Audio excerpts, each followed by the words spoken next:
Hello, everyone, and welcome to another episode of CMPAC Spotlight. We have another interesting show today, and none other than Miss Shanita Poe is in the studio with me for this show. So welcome, Miss Shanita. Thank you so much. I'm so glad to be here. I'm glad to have you here because you are a shining light with what we have seen with your story and what we have seen with your production. So let's get into it so everybody else will kind of know what's happening. But I do want to start with the fact that you were in finance. You have a background in finance, right? Yes. And nonprofit. So how did you come into television? Ooh. All right. Well, I used to work uptown at what was it called? First Union. Okay. And at the time, it was not Access 21, but I think it was Cablevision of Charlotte. Mm-hmm, that's it. Off of Moorhead Street. You got it. And we were doing a religious show. Okay. And I would just walk from my office uptown and submit tapes. Wow. And, I came across the bridge. Okay. And submitted tapes. And in the mornings, it was just very convenient. So It was a religious show. Even though my background is in finance, we wanted to spread the gospel. Okay, so tell me a little bit about that because I did not realize that you were like submitting tapes. I knew that you were, of course, interested because I used to work in news production and I would come and volunteer here as well at Access 21 when it was on Moorhead Street. Right. And so, to have that balance, I can understand that. Yeah. So what show did you do? One of them was Abundant Living, and the other one, I cannot remember the first name, unfortunately. Okay. But it was submitting VHS tapes. We went from there to a card, and then to just uploading. Progress. Yes. I was here when she was here as well. Okay. Or I was there. Yeah. Wow. Well, back then, here you were working in finance and also doing a ministry. Mm-hmm. And so Abundant Life or Abundant Living, what did you talk about? What did you feature? Actually, it was services. Okay. So I would preach the word. Okay. That was the second television show. The first one, as I said, Rewarding Life. That was it. Rewarding Life was the very first one. Came back to you. And I produced that show. And so I was behind the scenes on that one. Okay. And it was a minister would get up and preach the gospel, and I would man the prayer line. And so that transitioned into Rewarding Life. Okay. Or Abundant Life, excuse me. They were so similar. The names were so similar. Okay. And I actually preached on that one and the prayer line. Wow. Had the prayer line. Amazing.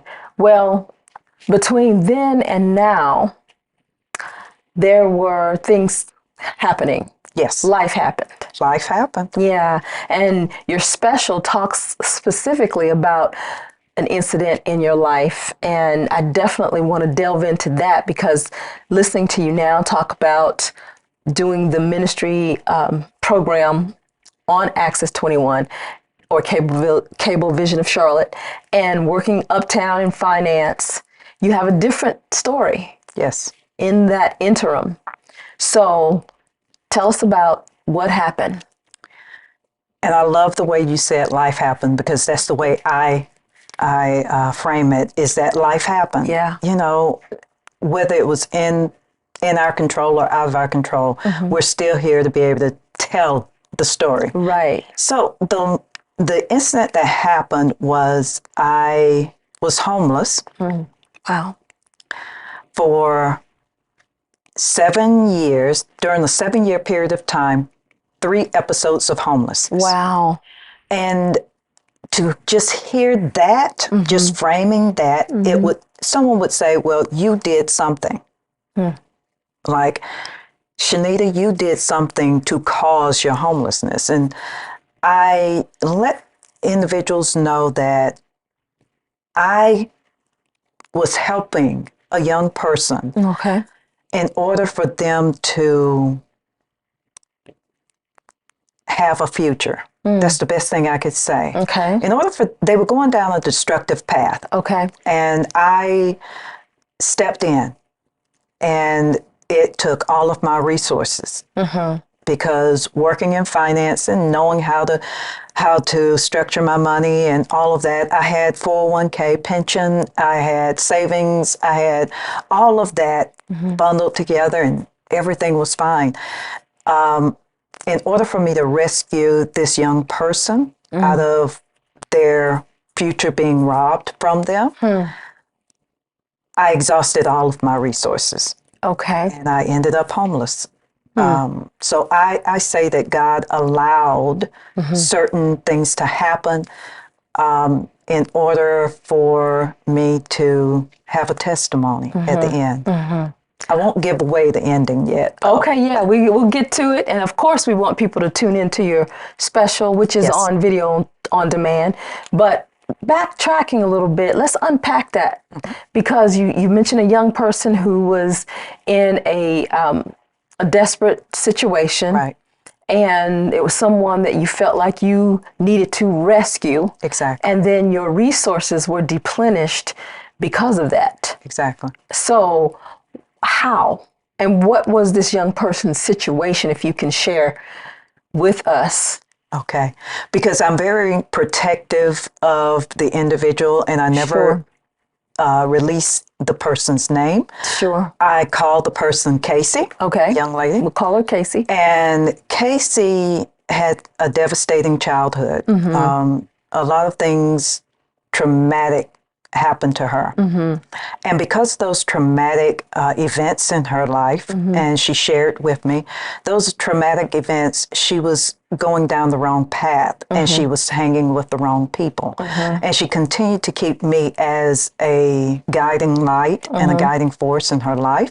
So she reached out to me, and I'm trying to frame it in a way that it will not, that people will understand. Okay. She needed to, let's just say that she needed what I had.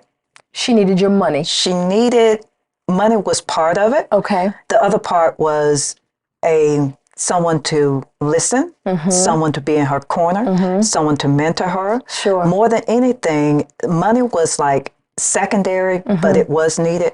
But she needed somebody to believe in her. Right, right, right. And someone not to give up on her. Yeah, and we have so many people like that, especially young people, because people are coming of age, if you will, and really trying to figure out who they are. And when there's so much chaos that can be happening around them, Exactly. then I work with youth as well, and I understand that scenario.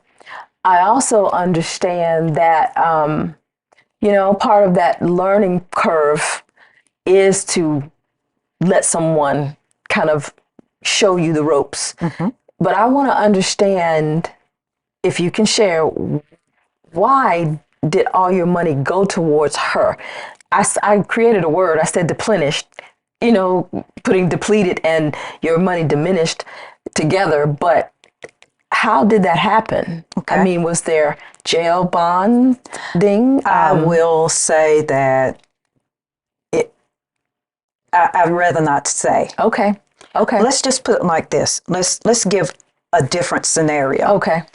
If there is a parent or a grandparent that has a life-threatening condition, and they are placed in long-term care, and the doctors say this person will live out their life for the next 3 years or 4 years in a long-term care facility. and you as being their caregiver, would you bear the cost and give your last dime to see them live in their home and provide every resource you can to make sure that whatever time that they have left, that it is enriching to them? Okay, very well put. I understand. So that was your mindset and what you felt you needed to do. Yes. Similarly, maybe that was not her situation, but wasn't her situation, I understand but the yes. analogy. Yes. Right. Yes. Okay. Yes. So you become homeless, and I saw where you called your show Absolutely, and She Speaks. Why? Is that because of your speaking, or is it because of Casey's voice in this situation? There is a show, a movie that is about 3 African American women and the space program. Okay. It's called Hidden Figures. Yes. There's a line in that movie that says absolutely, and she speaks. Okay, yeah. And if you don't listen closely, it will go right by you. What was happening is that it was one woman who could do analytical geometry, which was needed in order to calculate the launch and landings for the space shuttle or the space program. And they were all Caucasian men who were engineers. And this one African American woman came in because she had the specific talent that they needed. Right. Right. And the head of that department was asking his secretary, have you found someone who can do analytical geometry? And the secretary said, yes. He said, well, where is she? Now, he had seen the African American woman there, but he dismissed her. Just glossed over. Exactly. Yeah. And the secretary said, yes, she's here. And he said, well, where is she? Said, she's behind you. He turned around, he looked at the African American woman. She has her box ready to unpack it at her desk. And he says, he turns back to his secretary and says, can she do analytical geometry? Instead of talking to her and asking her, exactly, what is your gift? And the secretary said, absolutely. And she speaks. And she speaks. I remember that. I do remember that. So she was one voice in a larger project, but her one voice made the difference in that project. So that's what my program is about. Okay. Being that one voice in a large challenge to this city and to this nation that can make a difference. That's someone who has come out of homelessness, who has helped the homeless, and can give a different voice. Okay. Well, let's get back to talking about the homeless aspect of your story. So you became homeless after your money was depleted in helping Casey. And what came next? Because I did see on your show where you spoke about having lived in your car. Yes. And you lived in an abandoned house at one point. And Casey had a child, and you were in that abandoned house with the child. So take me through the timeline of the money getting depleted and the next step. Car or house? What was that like? The car was almost at the end. Okay. Oh, gosh. Okay, so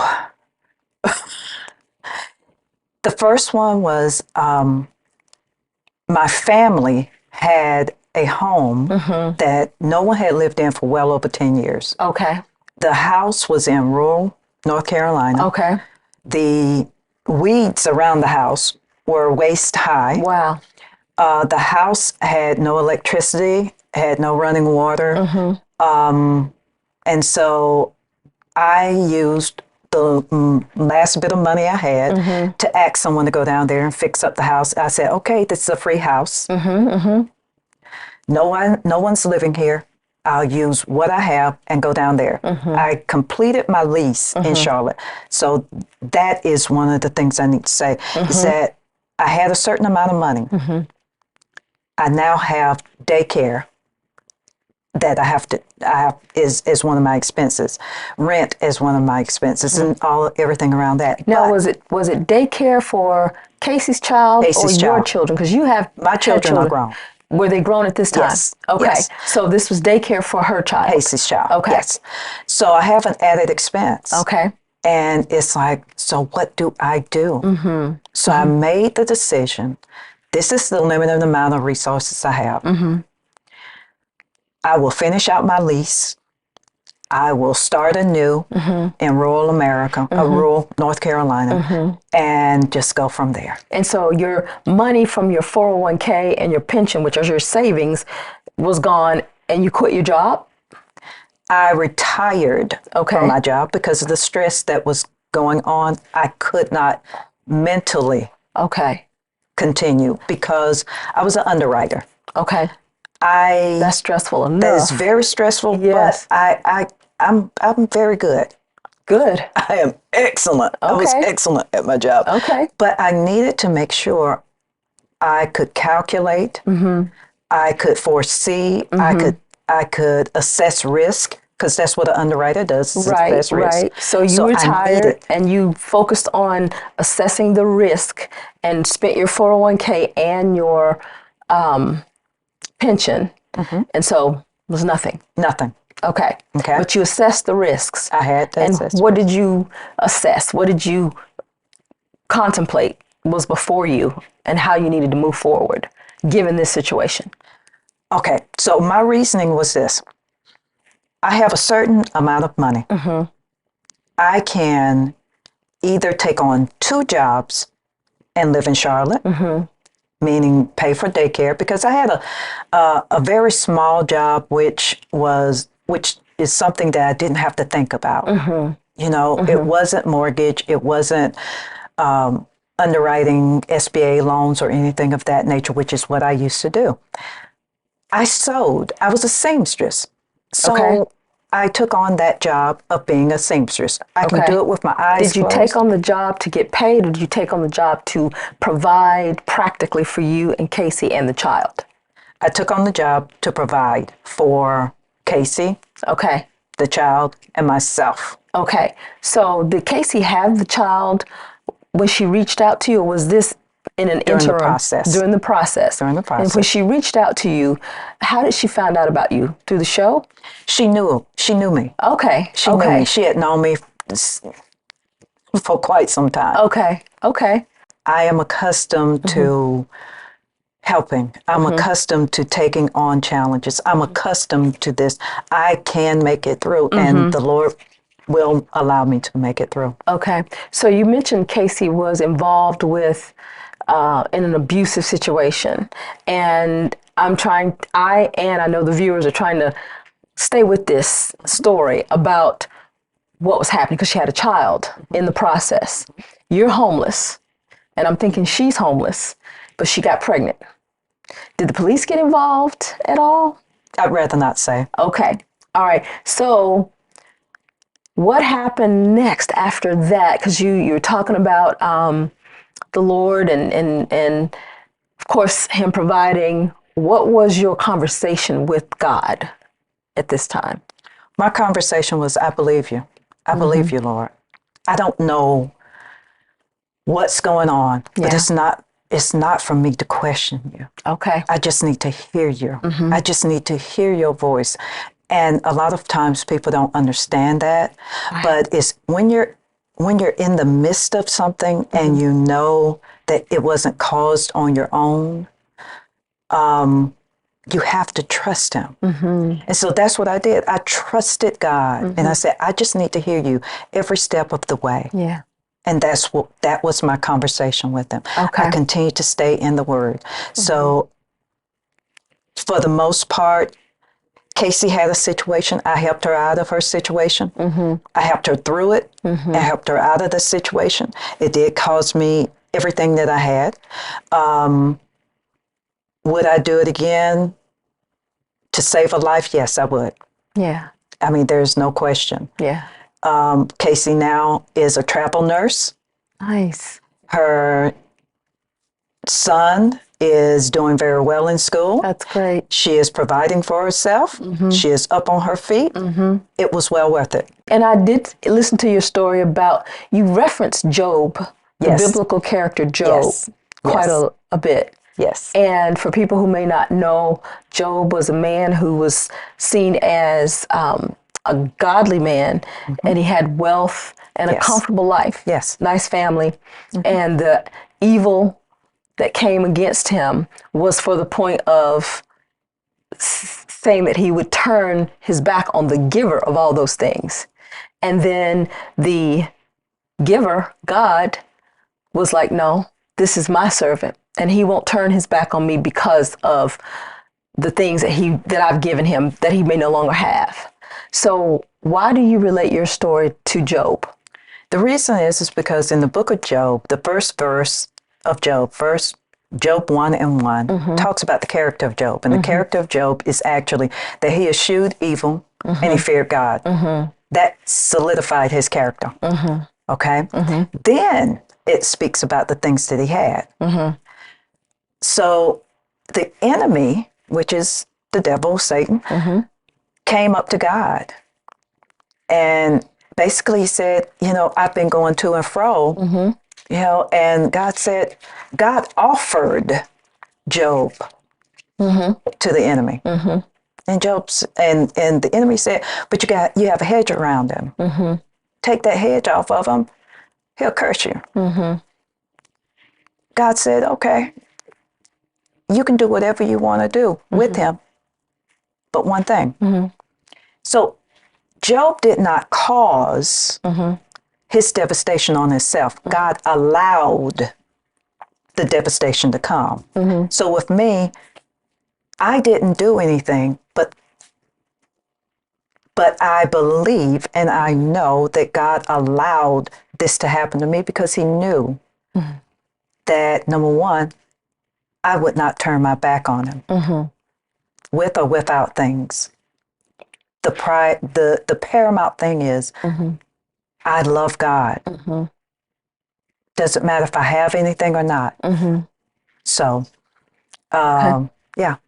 Well, and for people who don't know, just to unpack that a little bit more, because you said that God told Job that told the enemy that he could do what he wanted to Job, except one thing. And that one thing was to not take his life. Exactly. And so you are dealing with your situation, and I'm sure maybe it felt like your life was in danger many times.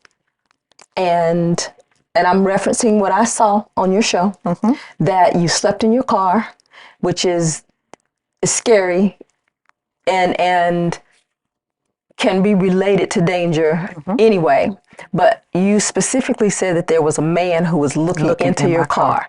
And there may have been many different dangerous things that happened all around, but I'm trying to kind of weave this together in terms of the danger that was around and what Job went through. Exactly. So you also say that, it wasn't something that you caused, but you did choose to use your money. But I hear what you're saying because you trusted God in the situation, which is like Job, and what happened with the outcome. One of the things that Job did was Job prayed for his children. So Job made a choice. Yes, he did. Whether to get in between God and the children or whether not to. Same exact thing. With Casey.